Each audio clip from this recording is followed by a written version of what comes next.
Lisa, Vanderpump Rules is back with an all-new cast. This group, they're a naughtier, funnier, sexier, vibrant star. They have a whole new set of problems. When was the decision made that a reboot was the right move for the future of the show? Well, I think that well, thank you for welcoming us back, firstly. I mean, who knew, literally? How many years ago has it been? Since a long time. A long time. 16 years since we teenager, started yeah. Housewives, and then, were you even born then? I think we all understood, because I was always absolutely certain that I didn't want to go down on a sinking ship. I didn't want the stories to start to kind of fade, and so I think it was time, we all agreed, it was time to move on, because the restaurant is still here, I'm still here. It's just they'd all moved on. Their lives were all fractured, and some of them didn't want to film with each other. So it became very kind of much more produced and, trying to work it out. Yeah. So we thought, let's do it again, but let's do it totally differently. Different people, different energy. Gen Z is very different. The world has moved on in a lot of ways since we first started Vanderpump Rules, so things are very different. Was there any conversation at play of keeping some of the original players around or moving the action over to Tom so you could have the Toms pop in? I think it needed to be all or nothing. We don't want to do anything half-hearted, and I think it was a moment where we thought we've got a great group of people with existing friendships at the restaurant. The network saw them, and there were stories that were happening. I think in a restaurant, when it's kind of got this young energy, you could actually shoot it, 24/7. I mean, I always said that with Vanderpump Rules. You could have kept those cameras rolling, ad nauseam. Did any of the OGs try to snake their way into filming, wanted to get some camera time? No, I think anybody that was kind of still wanting to be in that universe ostensibly was on the Valley anyway. Fair enough. Yeah. How do you feel about being back in the mix in a big way? Because as the scope of the original Vanderpump Rules got bigger, we got a little less Lisa. And now we're back to staff meetings and LVP talking downs and all that. Think very carefully before you speak, because I'm not happy. Do you want to keep working here? Absolutely. Do you still love each other at all? Yes, I love her. I would do anything But you for her. don't. No, I love her. I just don't want to be her friend anymore. We've got to crack down on this flagrant f***ery. Well, not talking downs, talking ups, hopefully. I think I've always been here. My job's always been the same. I think you saw on Housewives as well that it was always about kind of documenting what I was doing rather than what I was creating. When people say, oh, now you're opening here and opening there, they're forgetting that I had 37 restaurants, my husband, in London. So we were always right in the middle of it. It's just, nothing's changed that much for me. You get their personal problems if you're investing in your staff, and you try to guide them in the right direction. So let's just roll the cameras. How much are you here on the day-to-day? I'm not here on a day-to-day. I'm in Vegas. I'm hopping around. I'm opening in Arizona in 3 weeks, which I'm very excited about. My design business is really very important to me, so we're always building restaurants. But I'm here enough that my presence is very much known. I want to run through the fresh batch of servers. Give me kind of your first read or impression of them, and if they reminded you of any of the former servers. Okay? Oh, well, I can start pretty much by saying none of them are really similar to any of them going forward, but let's give it a whirl. All right, Demi. Reserved, stoic, and a little bit of an authoritarian, which she should be as a manager. She's a manager, so that makes sense. Yeah. Audrey. Very funny, great humor, sees the funny side of life, but also a little vulnerable. Chris, who has a little bit of a reality TV past. Yes, a little bit. I think the girls are going to fall in love with him. I mean, how can you not? He looks like a young Richard Gere. It's almost disarming, really. But they're definitely, and I'm going to put Jason in with him, naughty pair. A naughty pair, very Gen Z, don't give a damn. I mean, the world has moved on since we first started doing Vanderpump Rules, and they're a great example of that. They, in the premiere episode, it's very clear they're kind of new to SUR. So how new to working here were they when they were then sort of in the mix of the show? Yeah. Oh, no, they were around quite a few weeks before. Okay. You know, I mean, there's a revolving door of service Yes. here. Most of them have been here for quite a while, but we're always looking for new people. They obviously didn't really know when we were going to start filming, but how can you ignore Sir? So when I met them, I thought, this is an unusual situation, and they proved that to be true. Okay, so it was kind of just everything came together at the right time. It wasn't like you sought out these hot cousin brothers and brought them in just to be on the show. No. I didn't. It wasn't a requirement looking for hot cousin brothers for sure. It's kind of a very specific niche. know. Then we've got Angelica. She looks like a China doll. She looks like a little princess, but watch out. You're going to learn a lot about her. She's got a very, very strong character, but also physically, she is, I can't give a secret away because you're going to learn about her achievements in the show, but pretty impressive young woman. Impressive physically? Yes. You have to give me more than that. What does that can't, mean? But don't mess with her. That's all I'm saying. Okay. Oh, okay. She can fight.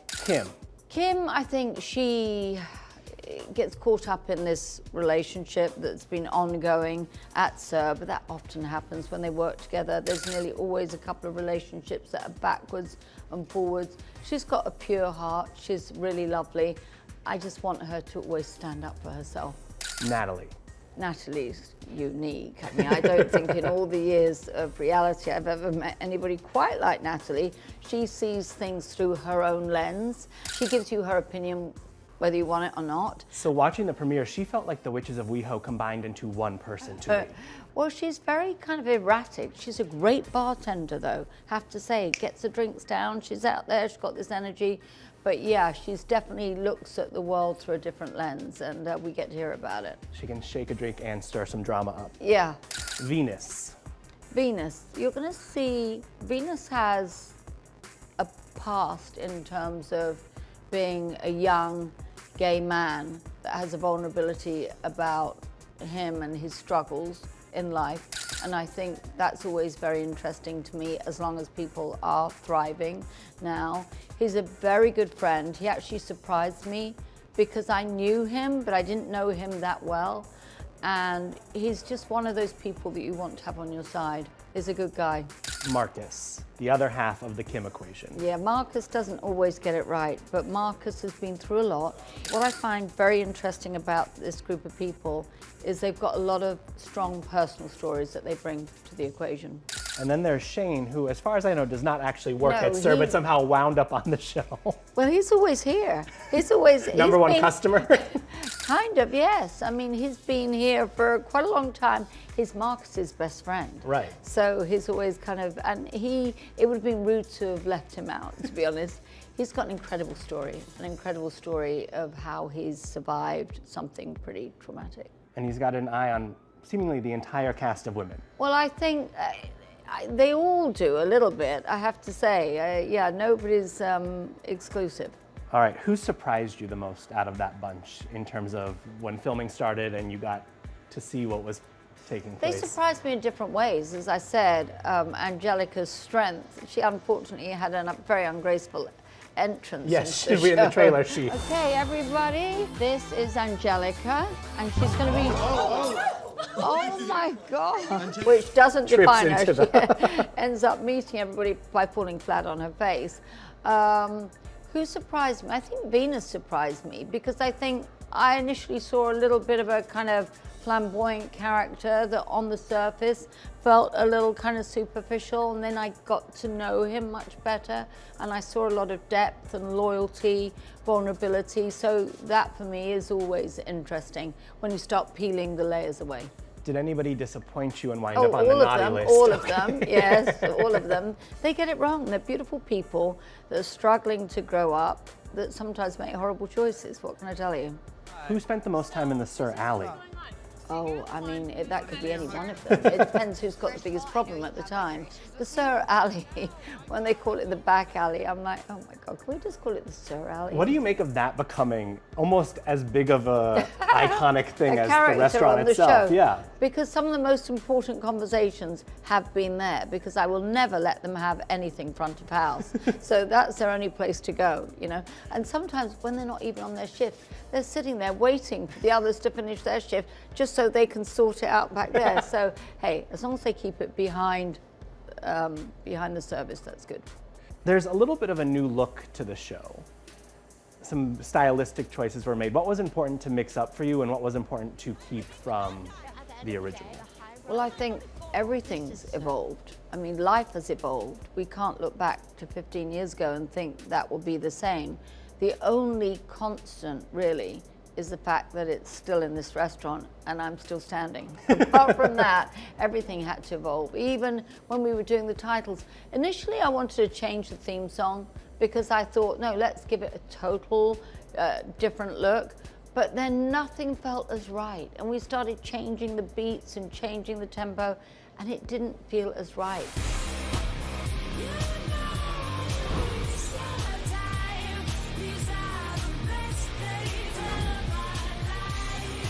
There's something about that song that when it plays, it gives me goosebumps. And so, yeah, we made different choices, but I think it all feels very now. Was there anything beyond the theme song that you were like, we gotta keep that is important to the show?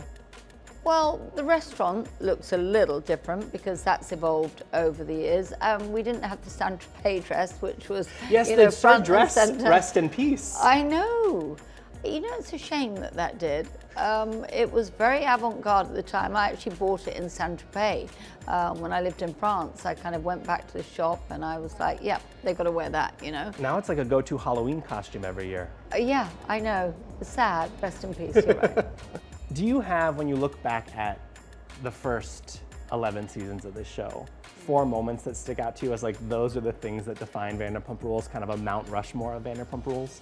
Well, I think there were moments where I almost had a heart attack, like when Jax would get arrested for, you know, shoplifting. It doesn't make any sense.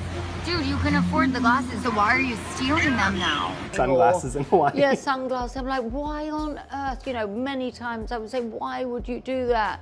Or, you know, we had different things. Remember Frank and, you know, all kind of scenarios, but I think some of the lines make me laugh. You know, when I look back on them, they're so classic. You know, even when I'd say, she'd say, I hate you, Stacy. I'm like, oh, you're not important enough to hate. Sit down, like this, just get over it. Or Stacy's line. I mean, I'm not really sure what I've done to you, but I'll take a Pinot Grigio. That just makes me laugh all the time. It's not about the pasta. All those funny kind of lines became iconic. But no, I think we managed to do a good job in really captivating all of the huge moments in their life. But there were some incredible moments, like when I officiated Schwartz and Katie's wedding. I, Katie, take thee, Tom, I, Katie, take thee, Tom, to be my husband, to be my husband, in sickness and health, in sickness and in health, for richer and richer. for richer and richer. I was very emotionally invested in that, you know, so. Sir and Tom Tom are what you have in LA. Are you done expanding in LA? I think I would never expand in California again. They've made it almost impossible to run a restaurant in California. We've seen hundreds of restaurants close down, and it's just, nearly everybody I know in the restaurant business has pulled out here. So yeah, no, I would never. I'm opening in Arizona next month. Right. As you know, I've got many Caesars restaurants. keeps you very busy. Well, Vegas keeps us very busy. Vegas is still the playground of the world, and we have a wonderful time there, designing, creating new spaces.